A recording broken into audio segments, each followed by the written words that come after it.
우리가 오늘은 신명기 24장 6절부터 사람이 맷돌이나 그 윗짝을 전당 잡지 말지니 이는 그 생명을 전당 잡음이라. 24장 6절. 전당을 잡는데 금이나 은이 아니고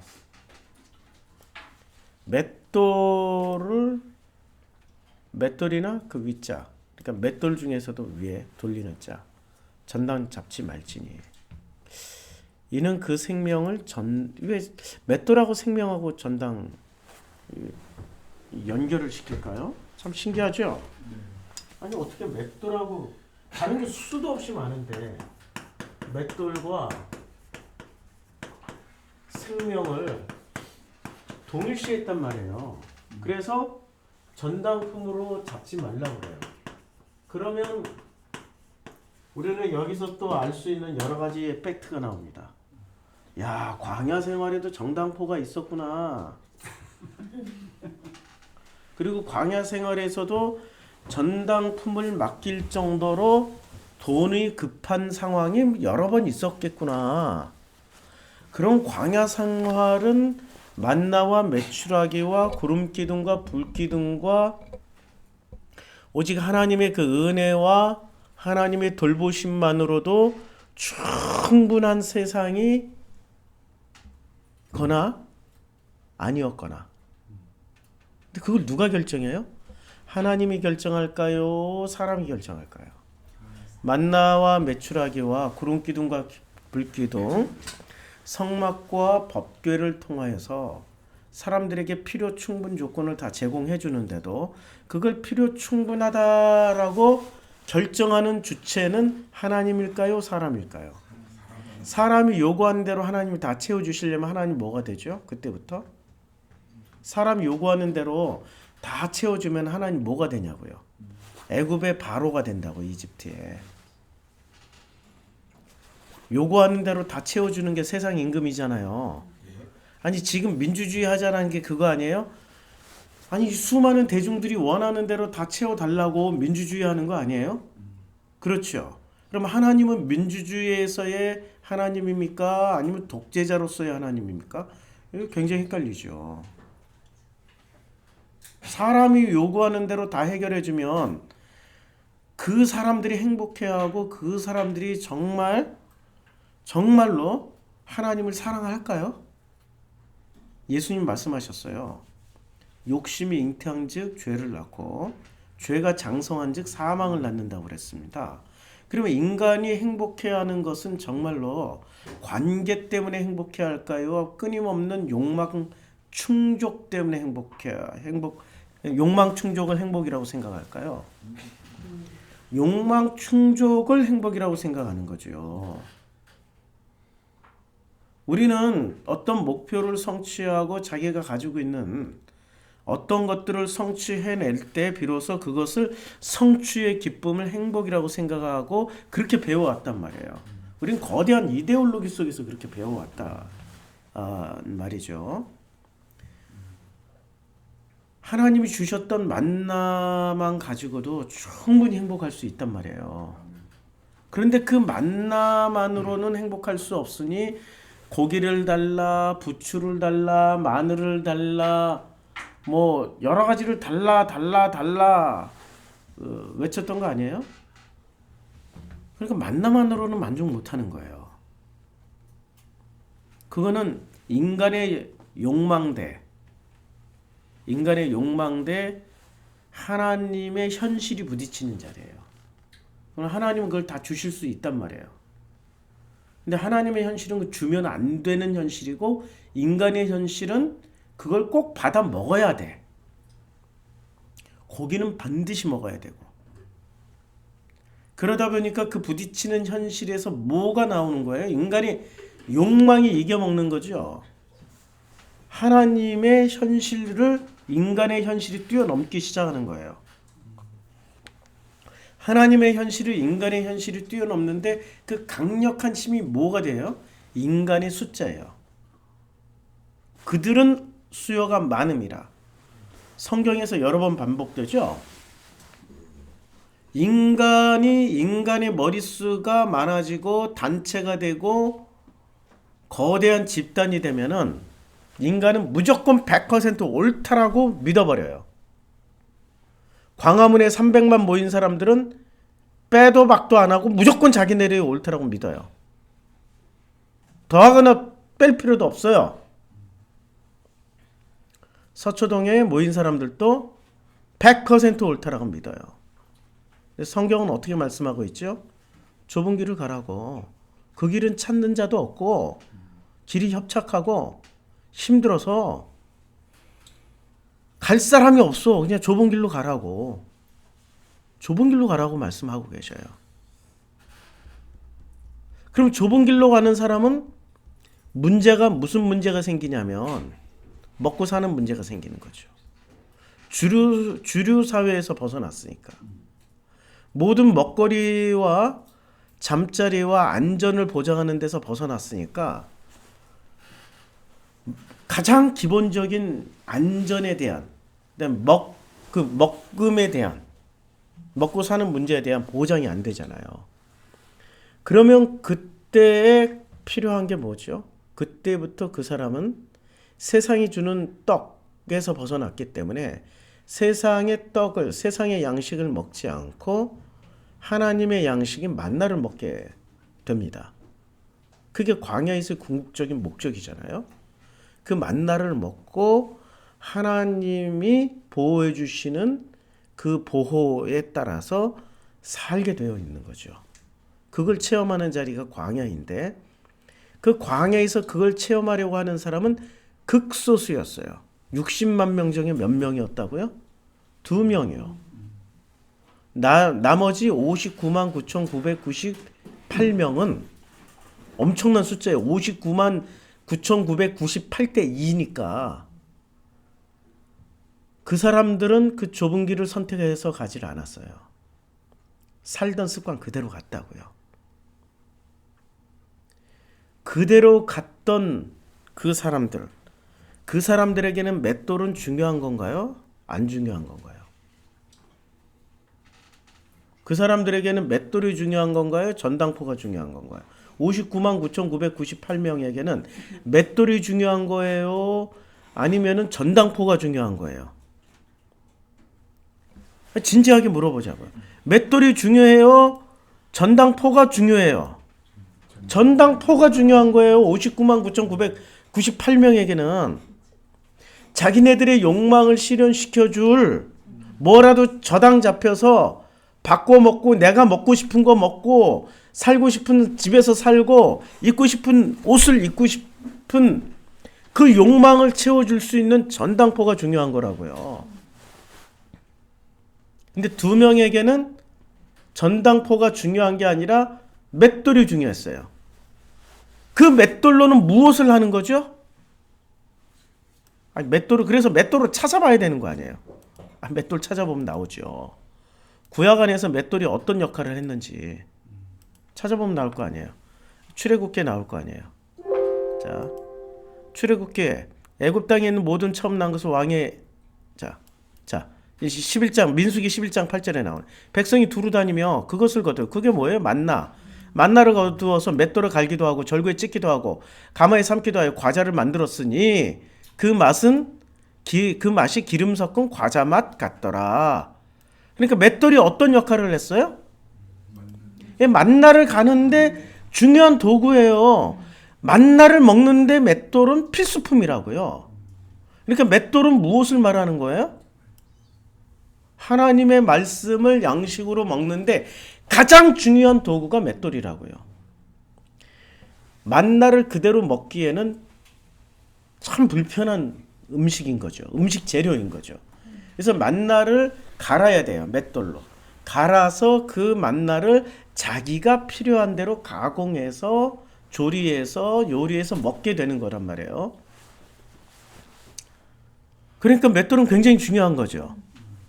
여호수아와 갈렙은 맷돌을 선택하죠. 근데 나머지 60만 명 중에 2명 뺀 나머지는 전당포를 선택할 거예요. 그래서 맷돌과 생명을 연결시킨 거예요. 생명의 근원은 내 육신의 양식을 먹음으로 생명이 유지가 되는 게 아니라 진짜 생명의 근원은 하나님 아버지와의 관계 속에 있다라는 걸 말하기 위해서 맷돌과 생명을 연결시킨 거예요. 이제 맷돌 이해가 됐죠? 예. 확실하죠? 자, 7절. 그러니까 맷돌은 뭘 갈아엎어 버리는 거예요? 다시 좀 더 한 걸음 들어가 보자고 이제는. 어떤 것이든지 간에 이 맷돌은 어떤 곡식이든지 다 갈아버린단 말이에요. 그러면 인간의 양식을 갈아버리는 것도 맷돌이라고요. 맷돌의 역할을 한번 보자고요. 그러면 인간의 양식 안에는 뭐가 들어가 있어요? 인간의 논리가 들어가 있죠. 양식이라는 게 어떻게 그냥 먹는 이런 양식뿐만이 아니라 인간은 뭐를 먹고 살아요? 아니 소크라테스가 얘기했잖아요. 나는 배부른 돼지보다는 배고픈 인간으로 살겠다고. 무슨 말이에요? 끝까지 인간의 고고함과 도도함을 뭐로 채우려고요? 허접한 논리로 아주 간단한 이데올로기로 자기는 살기 싫다고. 자기는 정말 이 인텔리한 철학과 학문과 이런 지식 속에서 살아가는 게 참 인간의 참 모습이지. 저 돼지들 같이 개 빼고 이때는 개님이 안 들어갔어요. 예, 요새 개 잘못 욕했다 큰일 납니다. 우리 견주들한테. 그 돼지처럼 그냥 아무 생각 없이 처먹는 저거는 인간이 아니라는 얘기예요. 소크라테스의 보기에는. 그럼 소크라테스가 그렇게 굶으면서까지도 안 먹으려고 했던 양식은 이때 무슨 양식이 되는 거예요? 인간의 논리가 되는 거죠. 인간을 돼지로 만드는 논리들. 그럼 맷돌에 무엇을 갈아요? 그런 논리들을 갈아 엎어버리겠다는 게 맷돌이에요. 그러니까 맷돌은 표면적으로는 1차적인 의미로는 양식을, 곡식을 가는 도구이지만 2차적인 의미로는 한 걸음 더 들어가면 모든 이데올로기를 부숴버리는, 갈아서 자, 쌀알과 밀알과 보리알이 나달일 때는 서로 구분이 되죠. 그런데 이게 맷돌에 갈아버리면은 옥수수 가루와 쌀가루와 이게 구분이 됩니까? 잘 안 돼요. 먹어보기 이전에는 잘 모른다고요. 거기다가 살짝 거기에 무슨 뭐 색소도 첨가하고 뭐 이러면 진짜 구분 못해요. 전부 다 똑같은 가루니까. 이걸 섞어 놓으면 더 오묘한 맛이 나. 그런데 쌀알과 이 혼분식 있잖아요. 섞어서 먹으면 눈에 확 띄어. 골라 먹잖아요. 쌀알만 골라 먹는 인간이 있고, 어떤 분은 당뇨 때문에 이게 분식만 아니 그 혼식, 그 보리나 귤이나 이런 것만 골라 먹는 분들이 있고, 골라 먹잖아요. 근데 다 섞어 놓으면 골라 먹을 수가 없어. 가루가 된 상태에서 다 섞어 먹으면 오묘한 맛이 나요. 배합을 잘하면은 인간이 좋아하는 끝내주는 맛이 나는 거죠. 맷돌의 기능을 이제 이해하셨죠? 자, 하나 이제 7절 넘어갑니다. 24장 7절. 사람이 자기 형제, 곧 이스라엘 자손 중 한 사람을. 그러니까 자기 형제가 누구예요? 이스라엘 자손이 된 거예요. 그럼 이스라엘 자손이 되기까지 민수기를 거쳐왔어요. 그래서 제가 강의한 민수기 강의를 다 들으셔야 돼. 민수기 강의 다 들으셨나요? 제가 다 보내드릴까요? 예, 보내드릴게요. 민수기 내용은 한마디로 뭐 안에서 무슨 내용이냐면, 이 민수기는 이걸 우리는 참 발음이 같잖아요. 예. 민수기 발음이 같잖아요. 여자 이름이 아니고 왜 민수기라고 하냐면 백성 민자에 숫자에 이걸 센다라는 거예요. 그래 영어로는 넘버스를 씁니다. 숫자를 센다. 우리는 숫자를 세는 정도로 민수기를 알고 있는데 민수기는 실제로 숫자를 왜 세요? 1차적인 의미는 숫자를 세는 거지만 2차적인 의미는 군대를 만들기 위해서 노동력을 확보하기 위해서 숫자를 세는 거 아니에요? 그래서 다윗이 숫자 세다가 하나님한테 징벌을 받았잖아요. 징벌을 받은 이유가 뭐예요? 이제는 너는 더 이상 다윗이 성전을 짓지 못한 이유가 뭐예요? 너 손에 피가 가득해. 전쟁을 너무 많이 했어. 근데 백성 숫자를 세는 이유가 있을 거 아니에요. 그 이유 때문에 주님이 싫어하는 거 아니에요. 군대와 노동력을 확보하는 거는 뭐 하겠다는 거예요? 또다시 전쟁하겠다는 얘기이기 때문에 하지 말라고. 그렇죠. 그러니까 민수기의 목적은 뭘 만드는 거예요? 군대 만드는 거예요. 무슨 군대요? 하나님의 군대. 근데 하나님의 군대를 만드는데 민수기에 딱 끼어든 놈이 하나 있어요. 어떤 놈이 끼어들어요? 하나님의 군대를 안 만들고 사람의 군대를 만들려고. 딱 끼어든 인간이 이드로가 끼어들었어요. 그래서 이드로가 뭐를 심어줘요? 50부장, 아니 1000부장, 100부장, 50부장, 10부장을 딱 끼워넣어요. 그런데 하나님이 원하는 군대는 1000부장, 100부장, 50부장 시스템이 아니고 12지파 시스템이에요. 12지파를 뭐라고 불러요? 이스라엘이라고 부른다고요. 그래서 이 싸움이 민수기 내내 일어나요. 이드로의 시스템 대 12지파의 시스템이 1000부장 시스템 대 12지파의 시스템이 내내 이 두 개의 조직이 끝까지 싸워요. 끝까지. 결국엔 민수기에서 이드로는 떠나요. 야 이제 더 이상 먹을 게 없다. 내 고향 친척 우리 난 간다 하고 떠나. 떠나도 이드로는 떠났지만 이드로의 1000부장 시스템은 여전히 남아있어요. 어디까지 남아있냐? 가나안 정복 전쟁까지 남아있어. 사사기까지 남아있다고요. 자, 그래서 여기서 이스라엘 자손이라고 사람이 자기 형제, 이제 형제가 뭐가 되니? 이스라엘 자손. 드디어 이스라엘이 된 거예요. 그러니까 지금 12지파 시스템으로 왜 만들어야 돼요? 여기에 건너온 사람들이, 광야로 건너온 사람들이 12지파 사람들만 넘어온 게 아니에요. 누가 넘어왔어요? 구스 여인도 넘어왔고요. 여호수아 갈렙은 그니스 부족이에요. 가나안 지파. 그니스 부족은 그나스 부족이라고 그래요. 이 그나스 부족도 넘어오고 수 없는 히브리들이 넘어왔어요. 이 광야에 히브리들이 넘어왔다고요. 히브리들이 넘어와서 히브리들은 12지파에 속해 있지 않은 사람들일 수도 있다는 거예요. 그래서 이들을 12지파 플러스 히브리 다 포함해가지고 이들을 한 팀, 원팀으로 만들어야 돼요. 무슨 팀? 이스라엘이라는 팀을 만들어야 돼요. 근데 이스라엘이라는 팀을 만들어야 되는데 그래서 야곱의 이름을 뭐로 바꿔줬어요? 예. 그래서 야곱의 이름을 안 바꿔줬으면은 이스라엘 원팀이 되는 게 아니라 야곱 원팀이 되겠죠. 예, 이름이 좀 이상하잖아. 야곱은 사기꾼이니까. 그래서 이스라엘이라고 이름을 바꿔주신 거예요. 아니 야곱이라고 그러면 지금도 이 이스라엘 사람들은 무슨 뜻을 가지고 다녀요? 저 사기꾼들 저거. 그냥 사기꾼이야. 우리말로 하면은 저 사기꾼 12지파네? 이렇게 얘기를 하겠지. 그래서 이스라엘이라고 이름을 바꿔줘요. 그래서 이스라엘 원팀이 되는 거예요. 민수기는 이거 얘기하고 있어요. 근데 수많은 회장님들, 교주님들은 그렇게 해석을 안 해. 문자로만 홍알 해석을 해요. 성경을 본질을 꿰뚫지 못하는 거죠.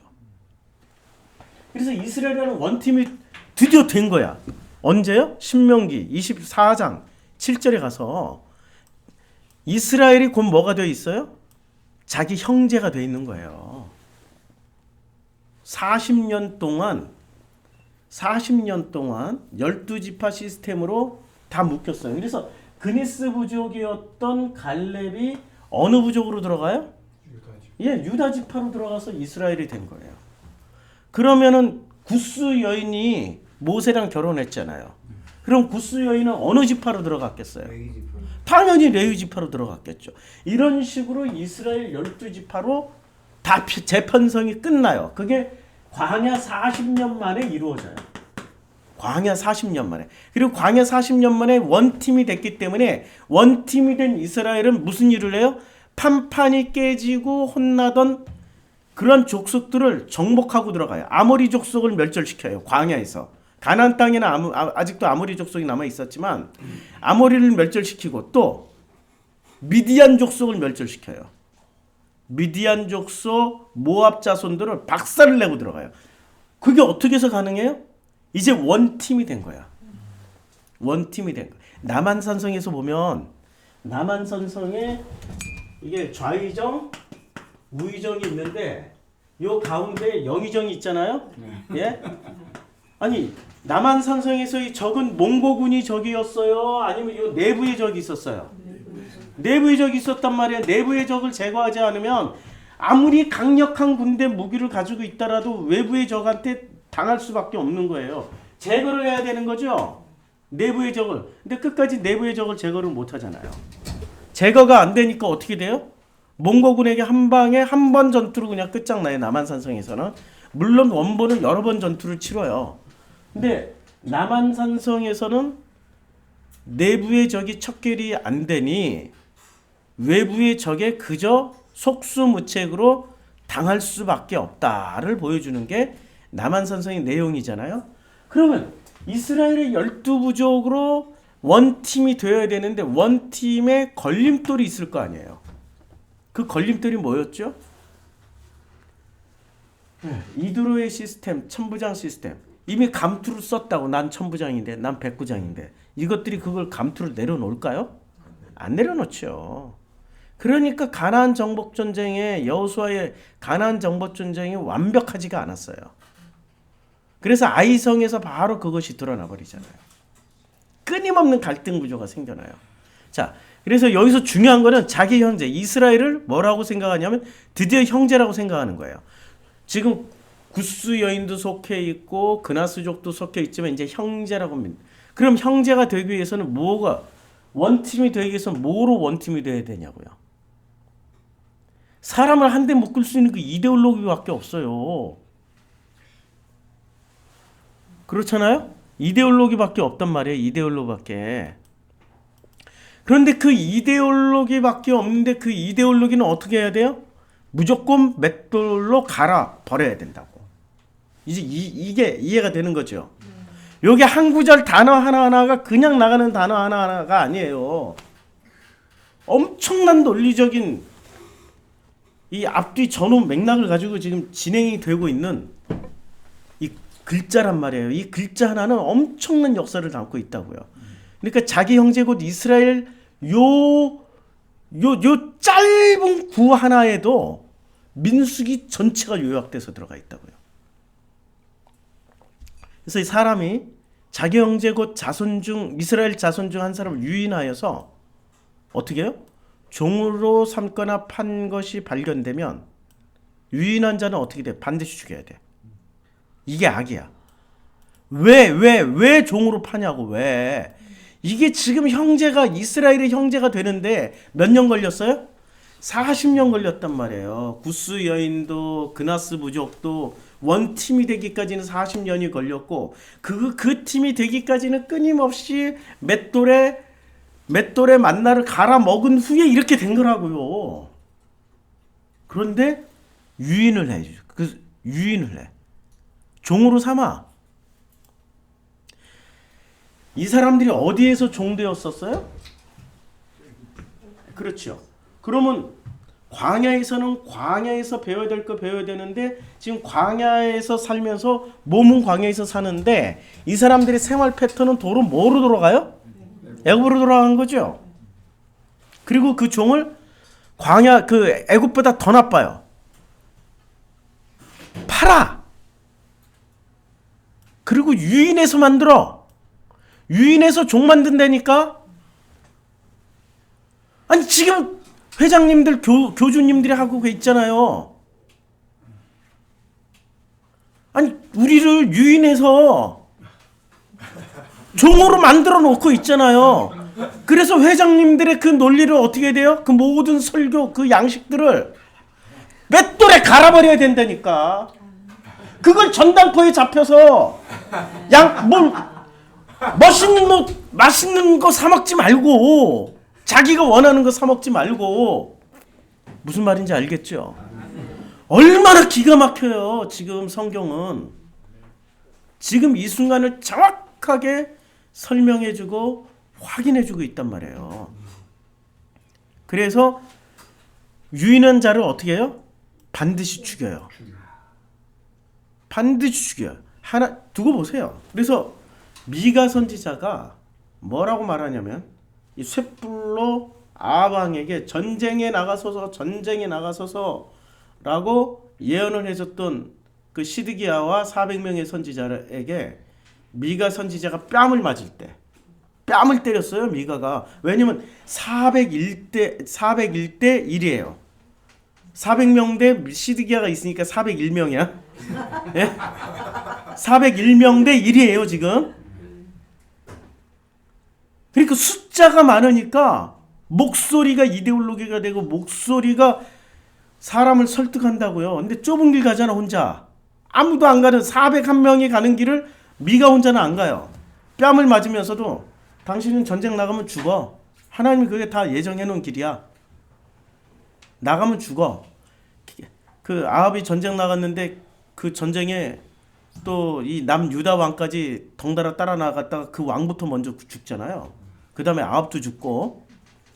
근데 뺨을 맞을 때 미가 선지자가 뭐라고 얘기하는 줄 아세요? 그 401명의 선지자들에게 너희들이 골방에 숨는 날 보자. 근데 골방이 어디 있어요? 아니 이스라엘의 집구조에 골방이 어딨냐고. 그게 성전 안에는 골방이 엄청 많아요. 너희들이 성전 안에 숨는 날 보자. 그러면 그때 성전이 피난처예요. 자기네들을 합리화 시켜주는 종교예요. 종교에 불과한 거죠. 그러면 그 종교는 그 예수님 시대 와서 어떻게 돼요? 무너지죠. 그리고 그 성전은 이미 아시리아에 의해서 무너졌고 박살났고, 그 다음에 바벨론에 의해서 무너졌고 박살났고, 그리스에 의해서 철저하게 짓밟혔고, 로마에 의해서 무너지고 박살나버렸어요. 돌 하나도 도리에 남지 않고. 그렇게 역사적으로 다 보여줬다고. 자, 그럼 유인한 자를 죽일지니. 그렇게 유인해서 종으로 삼은 자들은 지금 우리 있잖아요. 우리 역사적으로 지금 광화문에 계시잖아요. 그분들. 예? 야, 참 난 그분이 코미디언인 줄 알았더니 목사였어. 아유, 정말. 코미디 목사. 예. 우리 빤스 목사는 얼마나 대단하시냐면 이게 안 나온 얘기예요. 실제로 근데 부흥에서 이렇게 얘기했어요. 빤스 내려봐. 이 정도까지 아니라 너 나랑 잠자리까지 해야지. 너 진짜 내 편이야. 내 성도야. 그 다음에 남자들한테는 동성이 싫어하잖아. 이 사람은. 남자들한테 인감증명 가져와. 그러면 왜요? 라고 물으면 내 성도 아니고, 아무 말 없이 인감증명 가져오면 내 성도. 자기 성도 감별법을 부흥회 다닐 때마다 가르쳐 줬대요. 그러면은 그게 자기 성도예요? 아니면은 그게 바로 종이에요? 종으로 유인하여서 종으로 삼거나 팔고 있는 사람이라고요. 맞죠? 아니 어떻게 교회 여성도들한테 빤스 내려까지는 이해를 해. 하도 많이 들어서. 이해가 안 되죠. 근데 하도 많이 들어서 나도 모르게 세뇌가 당했어. 근데 한 걸음 더 나가니까 너 나랑 잠자리 해. 이 정도까지 돼서 그 정광훈이를 따라다니면, 빤스를 따라다니면 그게 성도인가요? 종인가요? 종이죠. 말 하나 마나 종이죠. 그런 자는 반드시 죽임 당합니다. 그게 악입니다. 왜? 잘못된 양식을 먹이니까. 잘못된 양식을 주고 있잖아요. 그러니까 24장 6절과 7절은 양식 문제입니다. 양식 이야기예요. 8절부터는 나병 얘기니까 내일 하기로 하겠습니다. 기도하겠습니다.